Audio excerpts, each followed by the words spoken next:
Alhamdulillahi Rabbil Alamin. Wassalatu wassalamu ala Rasulillah wa ala alihi wa sahbihi wa man tabi'ahum bi ihsanin ila yaumiddin. Amma ba'd.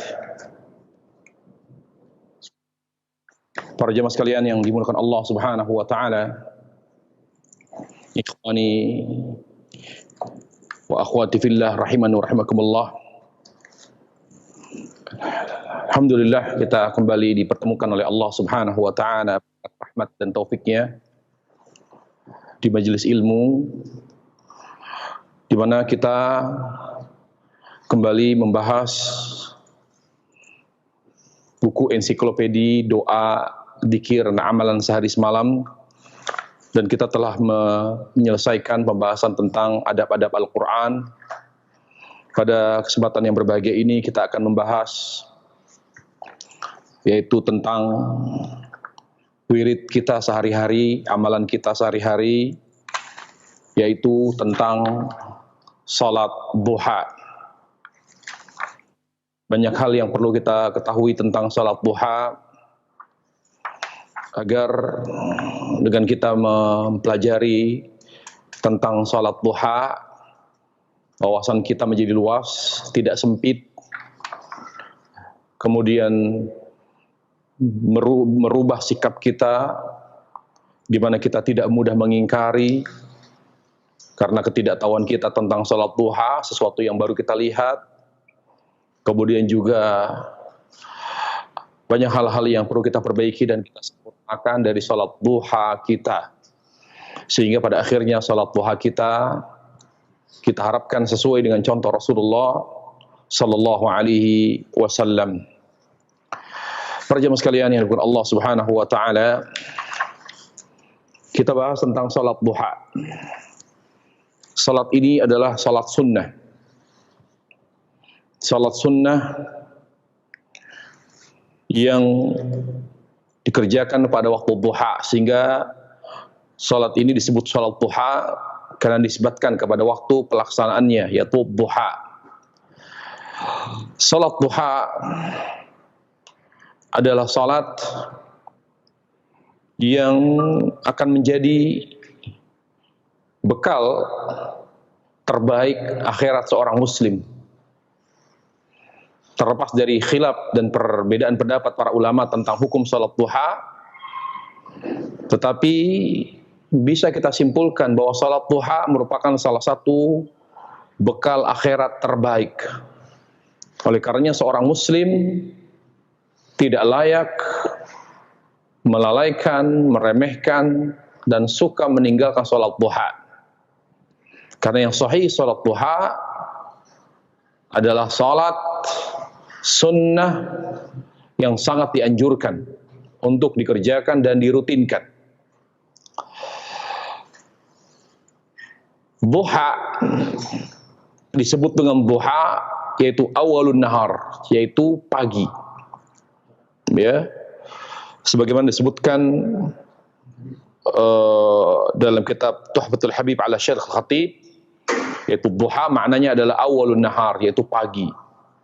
Makanya akhir dari waktu duha adalah sampai zuhur. Waktu zuhur tiba, maka telah habis waktu duha. Tentang hukum salat duha, perlu kita ketahui para jemaah sekalian Allah Subhanahu wa taala. Para ulama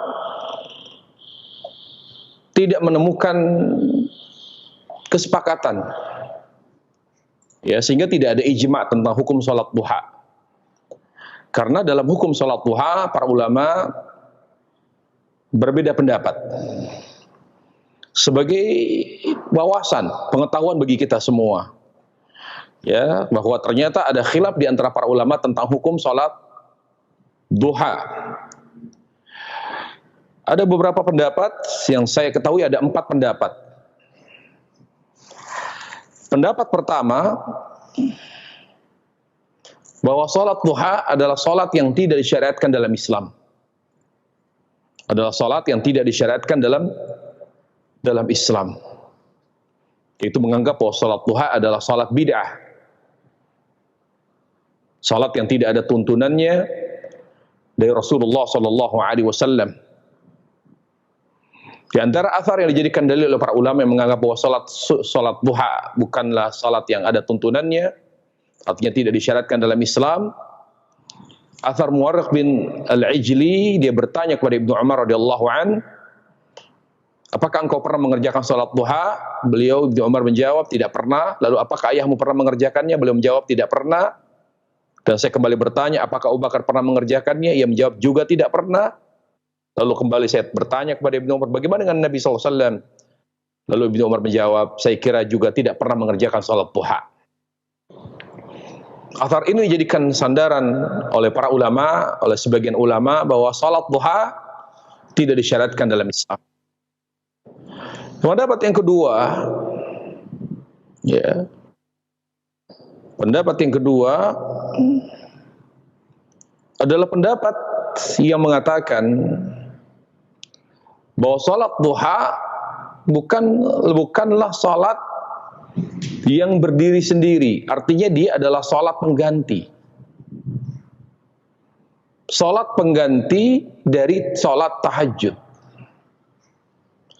Jadi seorang muslim yang sudah merutinkan salat tahajud tidak perlu mengerjakan salat duha. Salat duha bisa dikerjakan ketika seorang muslim yang rutin mengerjakan tahajud lalu terluput dari salat tahajud.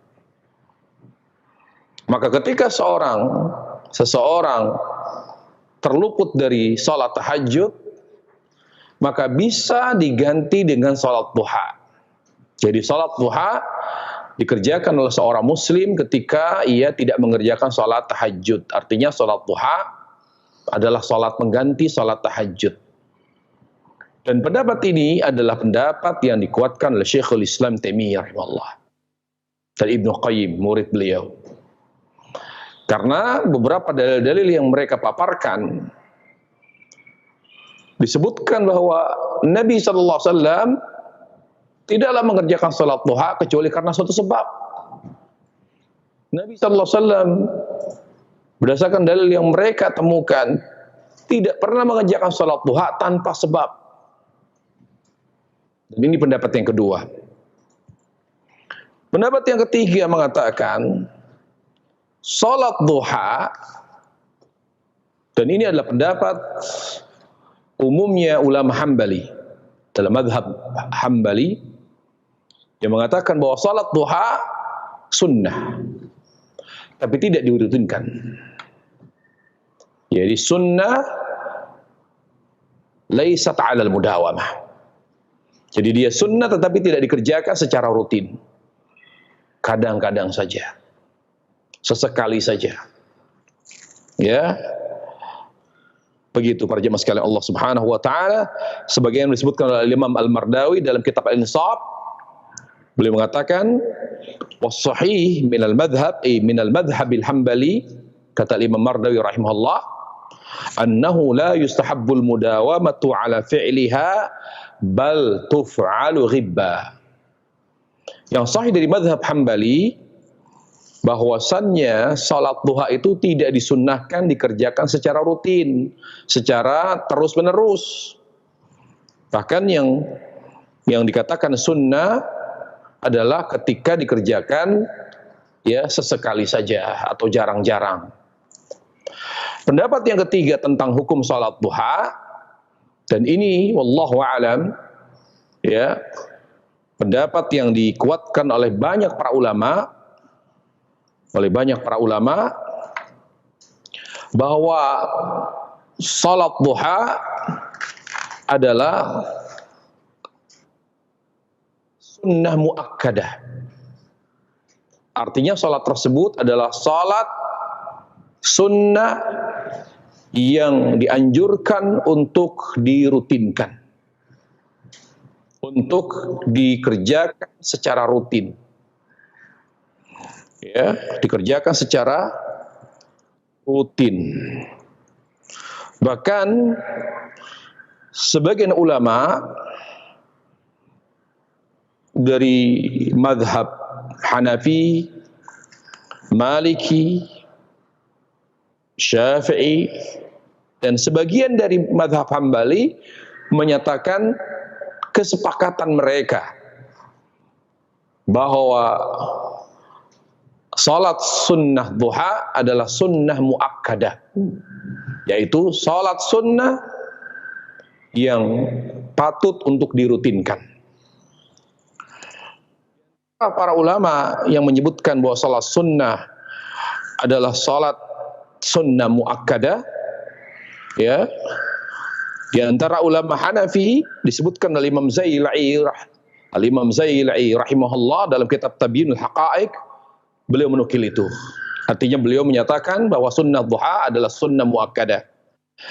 Demikian pula dari mazhab Maliki, dalam kitab Mawahibul Jalil disebutkan bahwa sunnah duha adalah sunnah muakkadah. Demikian pula Imam Nawawi dalam kitab Al-Majmu' menukil, ya, pendapat bahkan mayoritas, bahkan Syafi'i, dalam mazhab Syafi'i sendiri kuat sekali, ya, pendapat mereka kuat sekali, dan mereka sangat yakin bahwa salat sunnah duha adalah sunnah muakkadah. Ya, bahkan yang lebih masyhur yang mengatakan bahwa salat sunnah duha adalah sunnah muakkadah, yang paling terkenal pendapat, ya, yang paling paling kuat menyampaikan pendapatnya, ya, bahwa sunnah duha adalah sunnah muakkadah, justru dari kalangan ulama Syafi'iyah sebagaimana disebutkan oleh Imam Nawawi dalam kitab Al-Majmu'. Dan juga sebagian kecil dari kalangan ulama Hambali, sebagian disebutkan oleh Imam Bahuti dalam kitabnya Syarhu Muntahal Iradat, ya, beliau juga menyampaikan, bahkan beberapa ulama Hambali al-muhaqqiqun minal Hanabilah seperti Imam Ajuri, Ibnu Uqail, Abdul Khattab, mereka menguatkan bahwa salat sunnah duha adalah sunnah muakkadah. Wallahu taala alam, ya.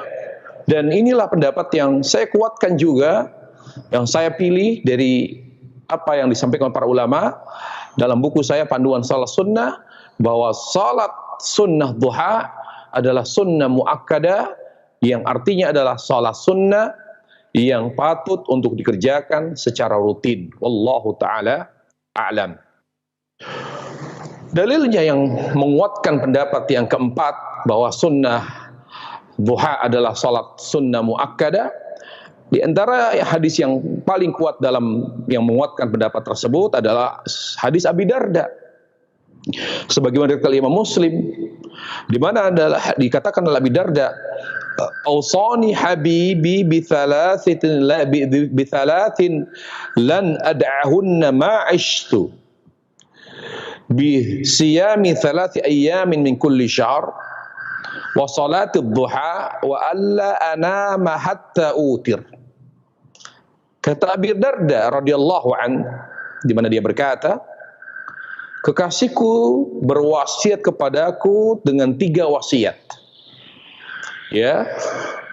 Dan wasiat atau 3 wasiat tersebut tidak akan pernah saya tinggalkan selama saya masih hidup. Yang pertama, untuk senantiasa melaksanakan puasa Ayyamul Bid 3 hari setiap bulan.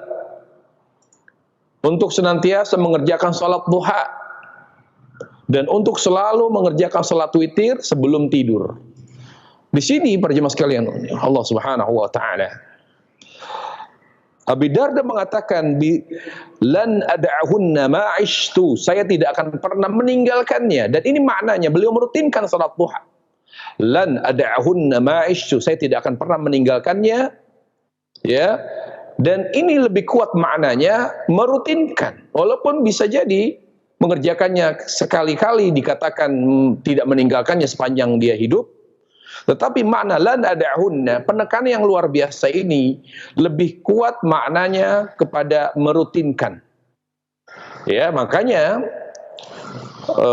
para ulama yang menguatkan bahwa salat duha adalah sunnah muakkadah lebih banyak menggunakan dalil hadis Abi Darda ini. Wallahu ta'ala a'lam. Kemudian yang kedua, masalah yang kedua, hal salatul duha hiya salatul syuruq atau salatul isyraq? Apakah sama salat duha sama dengan sholat syuruk. Dalam masalah ini para ulama juga berbeda pendapat. Ada sebagian ulama mengatakan sholat duha berbeda dengan sholat syuruk. Ya, berbeda dengan sholat syuruk. Sholat syuruk adalah sholat tersendiri yang memiliki keutamaan tersendiri, dan sholat duha juga sholat tersendiri yang memiliki keutamaan tersendiri. Ya, kalau memang mau digabung, sebagian ulama mengatakan tidak masalah dengan catatan ketika seorang memenuhi syarat-syarat salat syuruk, yaitu diam di masjid atau berdiam di tempat dia mengerjakan salat subuh sampai terbit matahari dengan sempurna, ya, maka ketika dia mengerjakan salat syuruk diniatkan juga ya mengerjakan salat duha.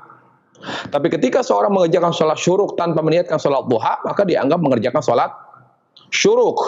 Namun wallahu alam, ya, yang lebih mendekati dalil wallahu alam dalam masalah ini, sebagaimana dikuatkan oleh Imam Tibi, juga Ibnu Hajar Al-Haytami, Ramli, dan para al-mutaakhirun, para ulama, ya, para ulama-ulama terkini, ulama-ulama mutaakhir, ulama-ulama di akhir zaman, ya, yaitu diantaranya adalah Syekh bin Baz, Syekh Muhammad Shalih Utsaimin, menguatkan bahwa salat syuruk itu sama dengan salat duha. Namun dikatakan salat syuruk adalah salat di awal duha. Salat syuruk adalah salat di awal duha yang memiliki keutamaan tersendiri, tapi dia adalah salat duha. Dalilnya apa? Dalilnya ya ikhwatul iman yang menguatkan bahwa salat syuruk adalah salat duha adalah hadis Ibnu Abbas. Hadis Ibnu Abbas.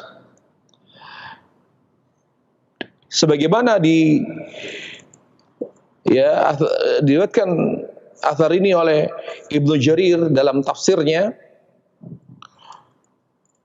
dan juga disebutkan oleh Ibnu Hajar kitab Tahdhibut Tahdhib. Di sini disebutkan dari Abdullah bin Haris, Ibnu Haris dari bin Naufal berkata, keluar Ibnu Abbas sembari berkata, sungguh aku telah membaca ayat inna sakharnal jibala ma'ah yusabbihuna bil asyi wal isyraq. Sesungguhnya kami menundukkan gunung-gunung untuk bertasbih bersama dia, yaitu Daud, di waktu petang dan pagi, yaitu syuruk. Satu ayat yang terdapat dalam Al-Quran, akan tapi aku tidak mengetahui apakah itu salat duha, melainkan baru saat itu, padahal dahulu aku juga sering bertanya-tanya, yang manakah salat isyraq? Ya, yang manakah salat isyraq? Jadi Ibnu Abbas bertanya kepada Ummu Hani, apa yang dimaksud dengan salat isyraq? Maka Ummu Hani menjawab, salat isyraq yang dimaksud, atau salat syuruk yang dimaksud adalah 8 rakaat salat duha yang dikerjakan oleh Nabi SAW pada saat menaklukkan kota Mekah. Dan salat isyraq atau salat duha itu juga disebut dengan salat syuruk. Dan ini pernyataan yang sangat jelas dari Ummu Hani bahwa salat syuruk adalah salat duha. Ya, Allahu alam.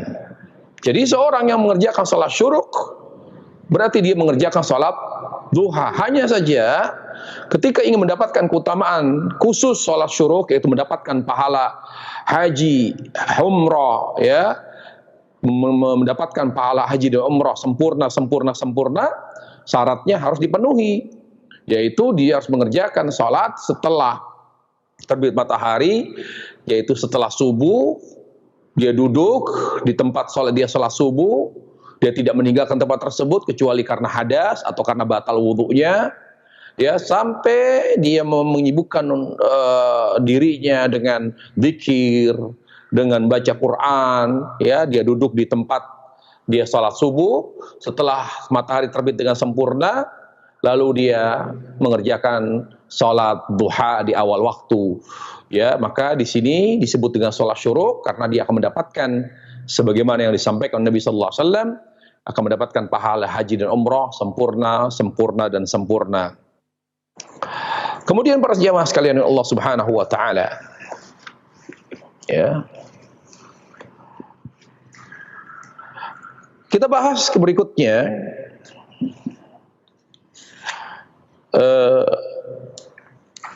tentang waktu sholat duha itu lebih afdal dikerjakan kapan?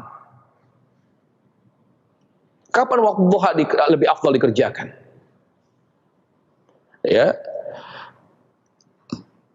waktu yang paling utama secara mutlak, dan ini adalah pendapat jumhur ulama, adalah di mana duha lebih afdal apabila lebih besar pahalanya, apabila dikerjakan mendekati zuhur. Jadi duha semakin mendekati zuhur, dikerjakan semakin dekat dari waktu zuhur, semakin lebih besar pahalanya, semakin besar pahalanya. Dalilnya adalah hadis Zaid bin Arqam, sebagaimana diriwayatkan oleh Imam Muslim. Ya, kata Nabi alaihissalam, salatul awabin, yaitu salat duha, idza ramadatil fisal minad duha. Jadi salat orang-orang yang awab, orang-orang yang senantiasa kembali kepada Allah Subhanahu wa taala, ketika anak-anak onta itu sudah mulai meninggalkan, ya, sudah tidak nyaman, dia sudah mulai menaungi dirinya dari panasnya matahari. Kita tahu bahwa onta adalah binatang yang sangat kuat menahan panas. Jadi betul-betul karena sudah betul-betul sudah sangat panas terik matahari, sehingga dia sudah mulai tidak nyaman, dia mencari tempat bernaung. Jadi anak-anak onta tersebut, dan ini dalil para jemaah sekalian yang dimuliakan Allah Subhanahu wa taala, bahwa salat duha lebih baik dan lebih besar pahalanya apabila dikerjakan mendekati waktu salat zuhur. Kemudian para jemaah sekalian Allah Subhanahu wa taala, jumlah rakaat terkecil salat duha. Para ulama berijma bahwa jumlah rakaat terkecil salat duha adalah 2 rakaat. Beberapa ulama yang menukil ijma, di antaranya adalah Al-Imam Nawawi dalam kitab Al-Majmu', dan juga Imam Ibnu Qudamah dalam kitab Al-Bughni, dan Imam Mardawi, mereka menukil ijma bahwa rakaat terkecil salat duha adalah 2 rakaat. Hanya saja mereka berbeda pendapat tentang jumlah maksimal rakaat duha. Berapa jumlah maksimal rakaat duha? Dalam hal ini ada 2 pendapat. Mayoritas ulama mengatakan bahwa jumlah mayoritas rakaat duha adalah 8 rakaat. Jadi mayoritas ulama mengatakan rakaat terbanyak salat duha adalah 8 rakaat, berdasarkan hadis Ummu Hani yang kita sebutkan tadi. Jelas-jelas Ummu Hani mengatakan, anna Nabi sallallahu alaihi wasallam amal fathi shalla 8 raka'atin subhat ad-duha. Bahwa Nabi sallallahu alaihi wasallam pada saat menaklukkan kota Mekah, beliau mengerjakan 8 rakaat salat sunnah duha. Salat sunnah duha.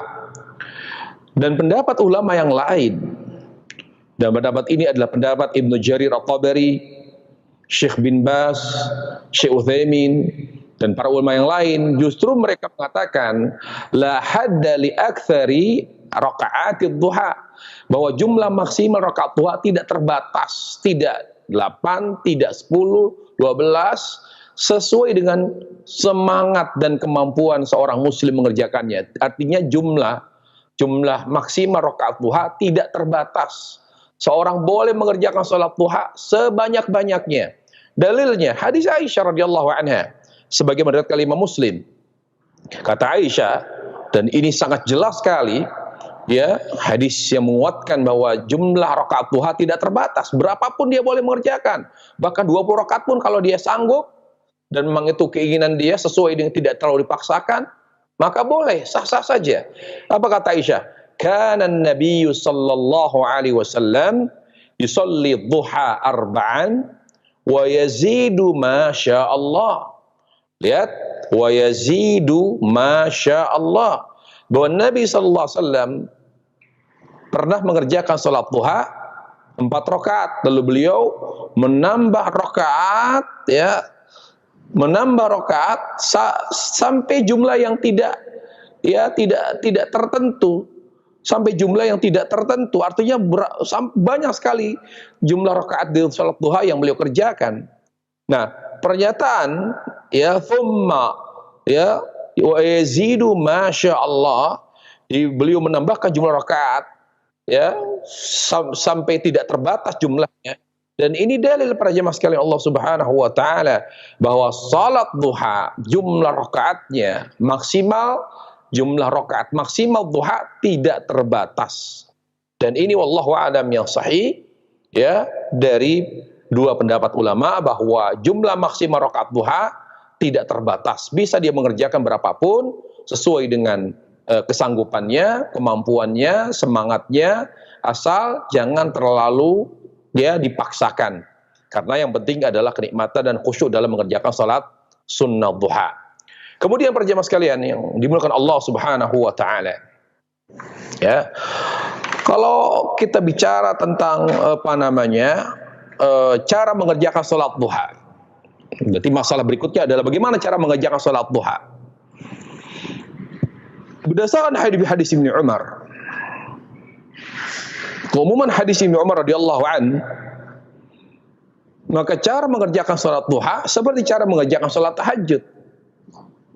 Karena Rasul sallallahu alaihi wasallam mengatakan tentang mengerjakan salat sunnah, semua salat sunnah dengan perkataan beliau yang jami' wa man, dengan perkataan beliau yang singkat namun padat, sebagai dalam hadis yang diriwayatkan oleh Imam Ahmad dan disahihkan oleh Syekh Albani rahimahullahu taala, di mana hadis ini sampai sanadnya kepada Abdullah bin Umar. Rasulullah SAW bersabda, "Salatul laili wan nahari mathna mathna." Lihat kata Nabi alaihi salam apa? Salatul laili wan nahari mathna mathna. Rasulullah SAW bersabda, salat sunnah di malam hari dan di siang hari itu dikerjakan 2 rakaat salam, 2 rakaat salam. Lihat, perhatikan sabda Nabi yang mulia sallallahu alaihi wasallam. Salat sunnah yang dikerjakan di malam hari dan di siang hari dikerjakan bagaimana caranya? 2 rakaat, 2 rakaat. Dan Ibnu Umar menjelaskan ketika ditanya oleh seorang tabi'in, "Ma ma'na mathna mathna?" Apa yang dimaksud dengan mathna mathna? Ya, kata Ibnu Umar, yusallim min kulli rak'atin. Makna mathna mathna kata Ibnu Umar maknanya adalah yaitu melakukan salam setiap 2 rakaat. Melakukan salam setiap 2 rakaat. Dan inilah para jemaah sekalian Allah Subhanahu wa taala, kaidah yang disampaikan oleh para ulama di antara Syekh bin Baz rahimahullah. Seluruh salat sunnah termasuk salat tarawih, salat malam, tidak ada yang dikerjakan 4 rakaat langsung, 4 rakaat 1 salam, 6 rakaat 1 salam, tidak ada. Karena bertentangan dengan sabda Nabi sallallahu alaihi wasallam yang mulia ini. Seluruh salat sunnah yang jumlah rakaatnya lebih dari 2 rakaat dikerjakan 2 rakaat salam, 2 rakaat salam. Ya, dan saya jelaskan di sini terutama pada saat penjelasan salat tahajud di buku ensiklopedi bagaimana Syekh bin Baz membantah tidak benarnya sebagian kaum muslimin dalam memahami hadis Aisyah ketika Aisyah mengatakan ini sholli arba'an arba'an, di mana Rasulullah SAW mengerjakan 4 rakaat. Maknanya kata Syekh bin Baz dan para ulama yang lain, maknanya bukan Nabi mengerjakan 4 rakaat 1 salam, mengerjakan salat tarawih, tetapi Nabi yang mulia sallallahu alaihi wasallam melakukan istirahat setiap 4 rakaat. Tapi dalam pelaksanaannya, bagaimana cara mengerjakan salat duha, salat malam, salat tarawih, yaitu mengacu kepada hadisnya Umar, salat 2 rakaat salam, 2 rakaat salam, 2 rakaat salam. Berapapun jumlah yang kita inginkan, tapi cara mengerjakannya 2 rakaat salam, 2 rakaat salam. Beginilah cara mengerjakan salat sunnah yang sesuai dengan tuntunan Nabi sallallahu alaihi wasallam. Masalah terakhir, saya ingin sampaikan kaidah. Kaidahnya adalah bahwa zikir dianjurkan berzikir hanya setelah sholat fardu. Karena apa? Karena Allah Jalla wa'ala ya mensyariatkan Islam yang syarat dengan kemudahan. Allah tidak ingin memberi beban yang berat kepada umatnya, kepada hambanya. Sehingga Allah Subhanahu wa taala hanya memerintahkan kita berzikir seusai salat fardu. Oleh karenanya kata ulama, tidak ada zikir tertentu setelah salat sunnah, tidak ada. Dan kita tidak menemukan zikir, bacaan-bacaan tertentu setelah salat sunnah sebagaimana yang dicontohkan Rasulullah sallallahu alaihi wasallam. Bahkan saya kutip perkataan Syekh Shalih Al-Utsaimin rahimahullah, beliau meletakkan kaidah, kata beliau, tidak ada kalau kita telusuri salat sunnah Nabi sallallahu alaihi wasallam, tidak didapati setelah salat sunnah beliau sallallahu alaihi wasallam ada bacaan tertentu, ada zikir tertentu, karena memang zikir itu hanya dilakukan setelah salat fardu. Dikecualikan 2 salat sunnah. Ada bacaan tertentu, ada zikir tertentu setelah salat sunnah witir dengan membaca Subhanal Malikul Quddus, Subhanal Malikul Quddus, Subhanal Malikul Quddus dengan mengangkat suara di bacaan yang ketiga, dan seusai salat duha dengan membaca Allahumma ighfirli wa tub alayya innaka antat tawwabur rahim. Dan inilah bacaan, ada beberapa versi tetapi yang saya kutip di sini salah satu bacaan Nabi sallallahu alaihi wasallam, salah satu zikir Nabi sallallahu alaihi wasallam setelah salat duha yaitu Allahumma ighfirli wa tub alayya innaka antat tawwabur rahim. Demikian para pemirsa dan para pendengar TV dan radio Roja di dimulai Allah Subhanahu wa taala, kajian kita tentang salat duha semoga bisa dipahami dengan baik dan bisa menambah pengetahuan kita tentang salat duha sehingga kita bisa mengerjakan salat duha mendekati tuntunan Nabi sallallahu alaihi wasallam. Wabillahi taufiq wal hidayah. Wa sallallahu wasallam wa barak an nabiyina Muhammad wa ala alihi wa sahbihi wasallam. Walhamdulillahi rabbil alamin. Nah, Ustaz, jazakallah khairan Ustaz, barakallahu fiik atas materi yang Anda sampaikan Ustaz di kesempatan sore hari ini. Dan berikutnya ikhwatal Islam azani Allah wa iyyakum, kami buka sesi interaktif soal jawab, dan bagi Anda yang ingin bertanya. Assalamualaikum Ustaz. Waalaikumsalam warahmatullahi wabarakatuh. Dengan siapa Bapak dan berada di mana? Dari hamba Allah di Wonogiri Ustaz. Ya, silakan Pak. Tadi itu kan diterangkan sama Ustaz bahwa sholat duha yang terbaik adalah mendekati sholat duhur. Bagaimana Pak? Mohon maaf, diulang kembali. Kemudian pertanyaan saya itu mau kerjanya itu 7:30. Seandainya saya sholat duhanya di awal itu bagaimana Ustaz? Oh, sebelum 7:30 Pak ya? Keutamaan Ustaz. Syukran Ustaz. Assalamualaikum warahmatullahi wabarakatuh. Afwan, waalaikumsalam warahmatullahi wabarakatuh. Dan kepada Ustaz kami persilakan untuk menjawab. Silakan Ustaz. Tentang pengerjaan salat duha. Ya, tadi kan sudah disampaikan. Waktu terbaik salat duha adalah mendekati zuhur. Berdasarkan sabda Nabi sallallahu alaihi wasallam, salatul awabin hina tarmadul fisal atau hina ramadatil fisal. Jadi salat awabin itu maknanya salat duha adalah ketika anak-anak unta itu sudah tidak nyaman dengan panasnya matahari. Jadi mereka sudah mulai berjalan berpindah untuk mencari naungan. Nah, dan itu artinya sudah mendekati salat, sudah mendekati zuhur, artinya matahari sudah mulai bergerak sampai kepada di atas kepala kita. Nah, tentang seorang yang sibuk bekerja atau melakukan aktivitas sehingga dia khawatir tidak bisa mengerjakannya mendekati zuhur misalnya, dia hanya bisa mengerjakan di awal waktu misalnya, maka itu juga baik. Yang baik adalah tidak meninggalkan salat duha. Yang terbaik adalah merutinkan salat duha.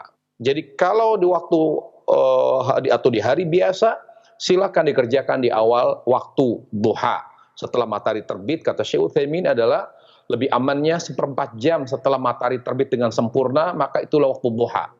1/4 jam setelah matahari terbit dengan sempurna, maka silakan mengerjakan sholat duha, yaitu sholat syuruk di awal waktu. Jadi kalau memang itu yang bisa dilakukan, tapi kalau memang dia tidak memenuhi syarat syuruk, berarti hanya sholat duha di awal waktu. Dan ketika di hari libur, ketika tidak ada aktivitas, ya, tidak ada kerjaan, artinya libur, ya, ada waktu luang, maka lebih baik kerjakan duha di akhir waktu, yaitu mendekati zuhur. Begitu cara menjamaknya. Tapi yang penting, kalaupun tidak melakukannya di akhir waktu, karena mungkin di hari biasa, di weekday, weekend, hari akhir pekan juga sama penuh, maka kita mengacu kepada tuntunan Nabi alaihissalam, sebaiknya dirutinkan. Mau dikerjakan di awal, di akhir, tidak apa-apa. Yang penting seorang muslim upayakan tidak meninggalkan sholat duha di setiap harinya. Allahu a'lam. Nah Ustaz, jazakallah khairan Ustaz, barakallahu fikum atas jawaban yang telah antum sampaikan Ustaz. Dan demikianlah jawaban beliau. Untuk berikutnya kami angkat kembali pertanyaan melalui telepon. Halo, Assalamualaikum. Waalaikumsalam warahmatullahi wabarakatuh. Dengan siapa Ibu dan berada di mana? Dari hamba Allah di Bekasi, Pak Ustadz. Ya, silakan Ibu. Ya, kita mau menanya zikir kalau setelah sholat tahajud apa ya, Pak Ustadz? Baik, itu saja Ibu pertanyaannya. Nah, kemudian kalau kita orang ini mau kayak sholat suruh itu kan katanya setelah matahari terbit dengan sempurna. Kadang-kadang kan matahari itu kita lihat pagi-pagi itu kadang-kadang susah kita lihat kalau nggak cuaca ya.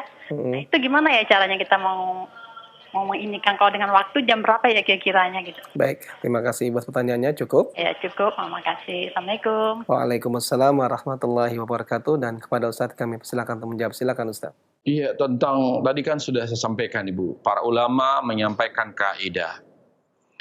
Allah Subhanahu wa taala tidak ingin membebani hambanya. Allah selalu memberikan kemudahan. Di antara bentuk kemudahan yang Allah berikan kepada hambanya adalah di mana Allah Tabaraka wa Ta'ala tidak mensyariatkan bacaan dan zikir tertentu seusai salat sunnah. Seusai salat sunnah. Termasuk salat tahajud. Ya. Termasuk salat tahajud, tidak ada zikir tertentu, tidak ada bacaan tertentu seusai salat tahajud. Ya, seusai salat tahajud. Yang ada dibaca pada saat salat. Pada saat salat, di saat sujud, ya, di saat sujud perbanyak doa. Di saat sujud di salat tahajud perbanyak doa. Ada nggak zikir setelah sholat tahajud? Tidak ada. Zikir itu bacaan tertentu seperti yang saya sampaikan tadi hanya ada seusai sholat witir dan setelah sholat duha. Lalu apa yang saya lakukan setelah sholat tahajud? Para ulama mengatakan ada namanya doa mutlak. Apalagi dikerjakan sholat tahajud dan berakhir di sepertiga malam terakhir, maka itu waktu mustajab terbaik. Apa yang dilakukan setelah sholat tahajud dan itu waktunya waktu sahur misalnya, masih belum masuk waktu subuh tapi masih waktu sahur. Bagaimana kita amalan apa yang kita amalkan? Perbanyak doa mutlak. Doa-doa mutlak. Di buku ini, di buku ensiklopedia saya sebutkan doa-doa terbaik dari Al-Quran dan hadis Rasulullah SAW yang dibaca seusai sholat tahajud, yaitu doa mutlak. Jadi boleh dibaca. Jadi itu doa tersebut boleh dibaca bebas. Jadi boleh kita doa bebas. Makna doa mutlak artinya apa? Doa yang dibaca tidak dikhususkan. Jadi karena dia adalah waktu mustajab. Bukan karena doa itu adalah doa yang dikhususkan setelah tahajud, tidak. Tapi karena bertepatan dengan sepertiga malam terakhir yang merupakan waktu mustajab terbaik secara mutlak untuk doa. Jadi setelah tahajud kalau memang kita mengerjakannya di akhir malam, maka tidak ada zikir, tetapi yang ada silahkan berdoa secara mutlak. Lebih baik dikutip dari ayat Al-Quran, ya, atau dari doa Rasul Sallallahu Alaihi Wasallam, atau doa bebas. Silahkan, ya, bisa dilakukan. Jadi seperti itu. Jadi tidak ada zikir khusus, bacaan khusus setelah salat tahajud. Yang kedua, kira-kira kapan ya salat duha itu? Tentu kita tidak bisa menentukan waktu karena waktu subuh itu berubah-ubah. Ya, berubah-ubah. Karena jelas sekali misalnya Nabi SAW bedah hadis Jibril. Rasulullah SAW diajarkan oleh Jibril dalam menentukan waktu. Jibril mengatakan kepada Rasulullah SAW, ya Rasulullah, ya subuh itu adalah ketika munculnya fajar shadiq. Dan berakhir waktu subuh setelah matahari terbit dengan sempurna. Ketika kita tidak ya atau mengalami kesulitan untuk mengetahui secara persis waktu duha, karena kita tidak bisa mengetahui jam. Jam itu berdasarkan hisab, kira-kira saja, kira-kira. Nah tentu ibu bisa lebih amannya, misal lebih aman, supaya lebih aman, karena misalnya, tergantung misalnya, kalau subuhnya lebih cepat, misalnya jam 4:04, ya berarti kemungkinan itu jam 6 itu sudah jam 6 itu sudah duha atau waktu syuruk atau jam 6 lebih ya. Jam 6 lebih sekian misalnya. Tapi lebih aman lagi Ibu ya dan para pemirsa yang lain, lebih aman lagi kalau kita baru mengerjakan sholatnya itu 6:30. Ya, 6:30. Apalagi misalnya waktu subuhnya mundur, agak telat misalnya jam 5 kurang sekian. Maka lebih baik, lebih aman baru mengerjakan sholat duha di awal waktunya adalah 6:30. Ya, itu lebih aman, insya Allah bisa. Karena tadi saya katakan tadi, Syekh Utsaimin mengatakan sholat duha itu persisnya 1/4 jam setelah matahari terbit dengan sempurna. Nah masalahnya kan kita tidak bisa melihat langsung matahari terbit dengan sempurnanya, mungkin karena faktor cuaca, karena faktor di mana terhalang oleh gunung, terhalang oleh awan dan lain sebagainya. Kita tidak usah terlalu memaksakan diri melihat matahari ya, karena memang tidak jelas, tidak begitu bisa melihat mata dengan jelas, maka lebih aman kerjakan sholat duha 6:30 atau jam 7. Itu lebih aman. Wallahu taala alam. Naam. Nah Ustaz, jazakallah khairan Ustaz, barakallahu fik atas jawabannya telah antum sampaikan Ustaz. Dan untuk pertanyaan berikutnya kita angkat pertanyaan mulai pesan singkat Ustaz yang sudah masuk dari penanya kita Ustaz. Beliau bertanya Ustaz, apakah doa yang bunyinya Allahumma inna duha'a wa duha'uka dan seterusnya, apakah itu sesuai dengan contoh Rasulullah SAW Ustaz? Silakan Ustaz. Nah, itu yang saya cari, yang saya telusuri. Ternyata saya tidak menemukan, wallahu a'lam, bahwa doa tersebutlah doa Rasulullah SAW, inna duha duha'uka dan seterusnya. Yang dibaca Nabi SAW seusai salat duha bukan itu. Ya, jadi itu bukan doa dari Rasulullah SAW, tetapi Allahumma ighfir wa tub 'alayya innaka antat tawwabur rahim. Jadi yang pasti saja. Contoh kasus seperti doa setelah berbuka puasa. Ya. Yang jelas Nabi baca adalah dhahabat dhama wa ibtallatil 'uruq wa thabatal ujur insyaallah. Adapun Allahumma laka sumtu wa bika amantu ala rizqi aftar. Ini adalah bacaan setelah orang berbuka puasa yang dikhilafkan para ulama hadis. Yang sebagian besar mengatakan bahwa ini adalah bacaan yang dhaif. Maka sama dengan bacaan setelah salat duha, inna duha duha akan seterusnya saya tidak hafal. Yang pasti baca saja doa yang jelas sah dari Nabi sallallahu alaihi wasallam, itu Allahumma ighfirli wa tub 'alayya innaka antat tawwabur rahim. Itu yang dihafal, mudah kok dihafalnya, gampang sekali. Allahumma ighfirli wa tub 'alayya innaka antat tawwabur rahim. Itu yang dibaca oleh Nabi sallallahu alaihi wasallam seusai salat duha. Allahu a'lam. Nah Ustaz, jazakallah khairan Ustaz atas jawabannya telah antum berikan Ustaz, barakallahu fik. Pertanyaan berikutnya kembali melalui pesan singkat Ustaz, apakah di dalam salat duha setelah membaca surat Al-Fatihah ada surat khusus Ustaz dibacakan di dalam melaksanakan salat doa ini Ustaz? Silakan Ustaz.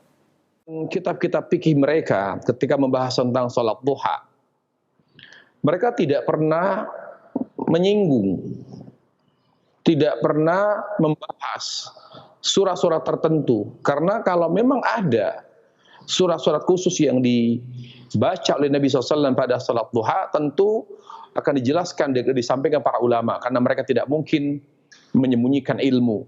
Ya, karena pada saat mereka menjelaskan salat duha, ya, seluruh ulama madhab, apakah mungkin tidak ada satupun dari satu madhab, tidak ada seorang pun dari ulama madhab, dari Hanafi sampai Hambali yang menyebutkan ada surat tertentu yang dibaca ya pada salat duha. Ternyata mereka mata'arrad li tilkal mas'alah. Mereka tidak pernah nyinggung, tidak pernah menyebutkan. Berarti bisa dipahami dari apa yang mereka paparkan dari masalah salat duha di kitab-kitab mereka. Berarti ya, karena misalnya contoh misalnya Syekh Albani rahimahullahu taala dalam sifat salat Nabi, beliau menyebutkan surat-surat tertentu yang dibaca oleh Nabi SAW di waktu salat subuh, surat-surat tertentu yang dibaca Nabi SAW di salat zuhur, surat tertentu yang dibaca Nabi SAW di salat asar, surat tertentu yang dibaca Nabi SAW di salat maghrib, surat-surat tertentu yang dibaca Nabi SAW di salat isya.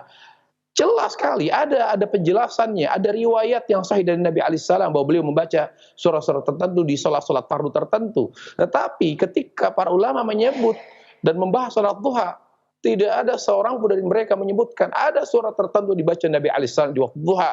Apakah Nabi bertanya, apakah Nabi SAW ketika salat duha membaca waktu duha?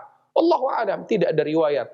Karena taksis atau membaca surat tertentu, qira'atu suratin muayyana fi salatin muayyana, membaca surat tertentu di salat, membaca surat tertentu pada salat tertentu, taksis itu harus dengan dalil. Tidak bisa tanpa dalil. Tidak bisa dengan perasaan, tidak bisa dengan pendapat. Mengkhususkan surat tertentu pada salat tertentu harus dengan dalil.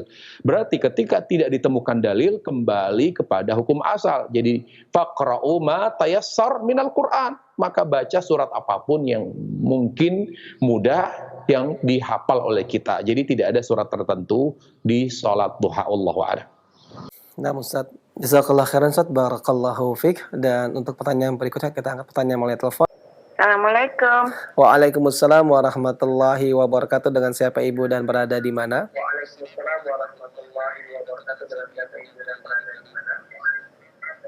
Hamba Allah dari Jambi. Baik Ibu, silakan Ibu pertanyaannya. Ibu langsung menyimak saja Ibu pertanyaannya lewat telepon Ibu. Silakan Ibu.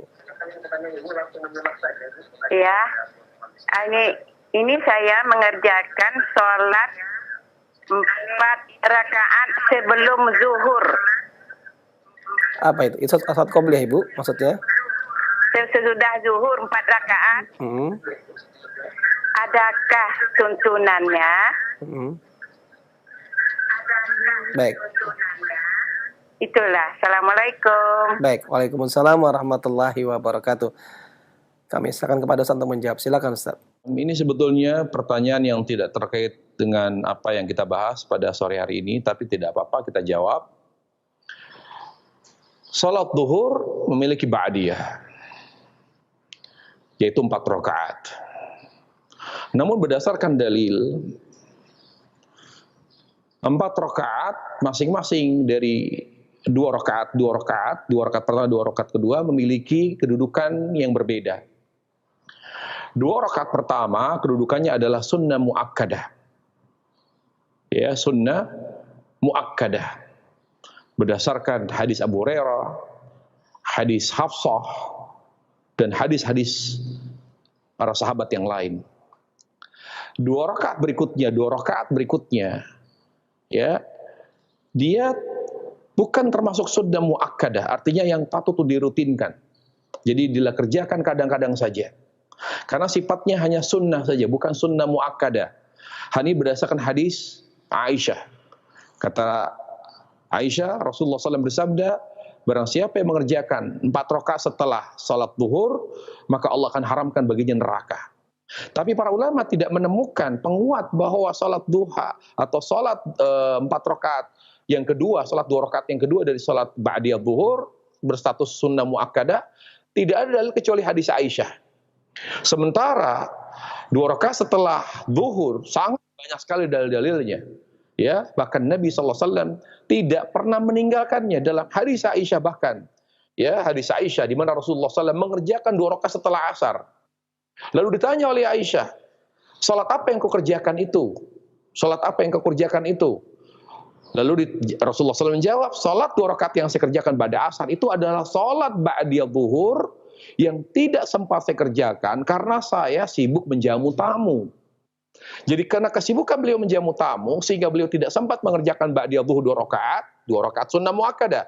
Sehingga Nabi alaihissalam baru mengerjakannya secara qadha ba'da asar. Dan ini dalil bolehnya seorang mengqadha, bukan hanya sholat fardu, sholat sunnah muakkadah dikerjakan di bukan waktunya. Misalnya mengerjakan qabliyah zuhur karena tidak sempat atau karena sibuk sehingga tidak sempat mengerjakan qabliyah zuhur, lalu baru mengerjakannya ba'da zuhur, itu boleh selama tidak dirutinkan. Karena para ulama di antara Syekhul Islam Taimiyah membenarkan mengqadha salat sunnah muakkadah. Jadi ketika ibu mengajarkan kepada anak-anak ya tentang salat 4 rakaat ba'diyah zuhur, itu benar. Ya, ada dalilnya, ada tuntunannya, tetapi sampaikan dengan jelas kepada mereka 2 rakaat pertama yang dirutinkan, 2 rakaat yang berikutnya jangan dirutinkan karena kedudukannya beda. Yang pertama sunnah muakkadah, yang kedua hanya bersifat sunnah. Jadi kadang-kadang dikerjakan, kadang-kadang tidak dikerjakan. Wallahu a'lam. Nah Ustaz, Jazakallah khairan Ustaz, barakallahu fiik atas jawaban yang telah antum sampaikan. Dan ikhwatal Islam azani Allahu ayyakum. Kita akan angkat pertanyaan terakhir di kesempatan sore hari ini, dan pertanyaan melalui pesan singkat Ustaz. Ustaz, mohon dijelaskan berapakah jumlah rakaat maksimal untuk melaksanakan sholat duha dan berapakah jumlah minimal paling sedikit untuk mengerjakan sholat duha Ustaz. Silakan Ustaz. Sepakat bahwa sholat duha minimalnya adalah 2 rakaat.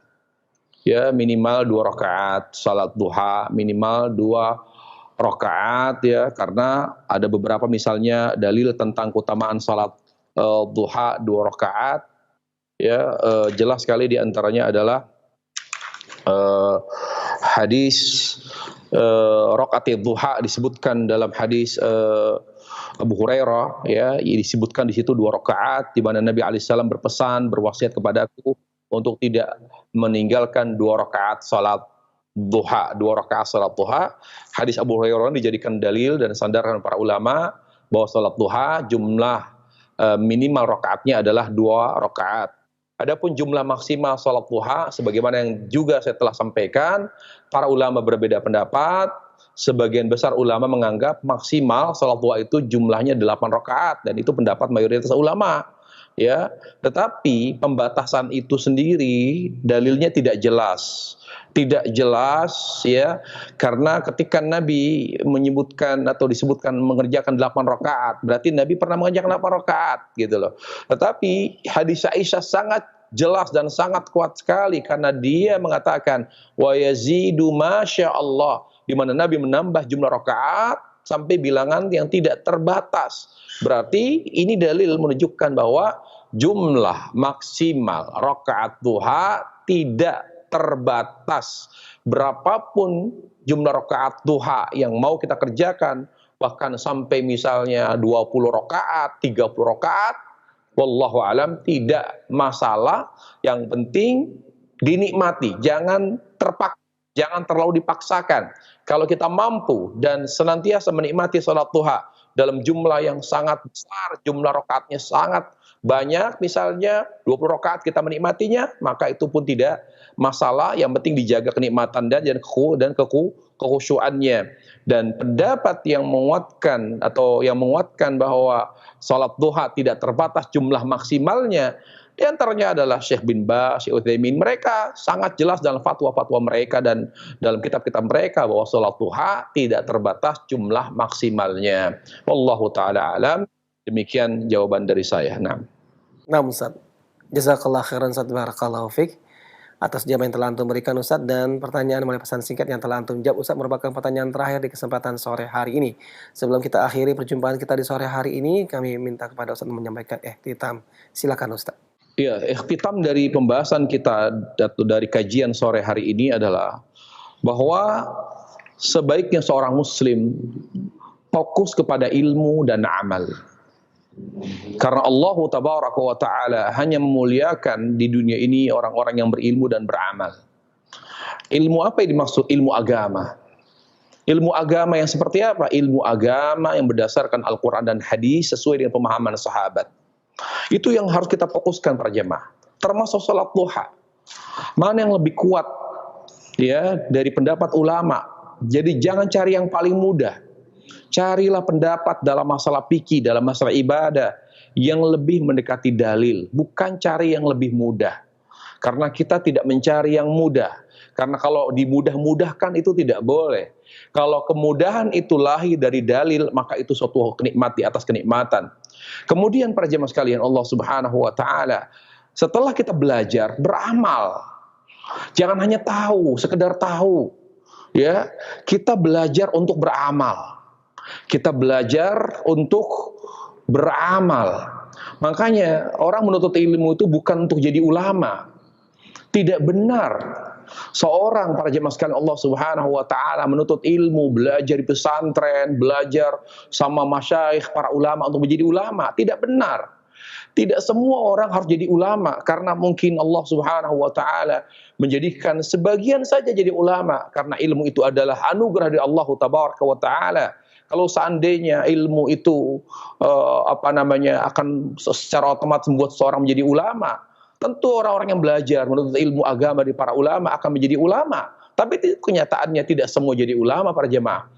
Ilmu yang kita tuntut, ilmu yang kita pelajari pada ilmu agama adalah agar kita bisa beribadah dengan benar, bisa berakidah dengan sahih, bisa berakidah dengan sahih, bisa beribadah dengan benar, bisa berakhlak dengan baik. Itulah tujuan kita menuntut ilmu agama. Bisa berakidah dengan sahih, bisa beribadah dengan benar sesuai dengan syariat Rasulullah SAW, dan bisa berakhlak dengan benar. Kalau ini sudah kita wujudkan dalam kehidupan kita, maka berarti kita adalah seorang penuntut ilmu. Jadi kita harus belajar menuntut ilmu agama agar apa? Akidah kita benar, ibadah kita benar, dan akhlak kita pun mulia. Itu wallahu alam. Demikian penutup dari kajian kita pada sore hari ini. Wallahu taala alam wa sallallahu wasallam wa baraka di Muhammad wa ala alihi wa sahbihi wasallam. Subhanakallah bihamdik asyhadu an la ilaha illa anta astaghfiruka wa atubu ilaik. Assalamualaikum warahmatullahi wabarakatuh.